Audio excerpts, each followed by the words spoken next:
Мен бір ай бұрын осы продукцияны бетімнің бәріне аллергия шығып кетіп, тәтті фрукты, жемістер жей алмайтынмын. Содан Мәрияш ханым мені көріп, осы продукцияны ішсеңіз, бетіңіздің бәрі кетеді деп, осы офисқа ертіп келді. Мен бұны сатып алдым. Сонан кейін 2 уақ таңертең кешке тамақтың алдында ішіп жүрдім.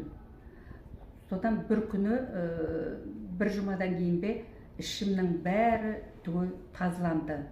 Сонан кейін қазір барлық тамақты жеймін, тәтті бар енді, арбуз жесем де шығып кететін бәрін жеп, бетіміне тазаланып, енді 2-ші рет алғалы отырмын. Сіздерге Мәрияш ханым, сізге көп рахмет айтқанына.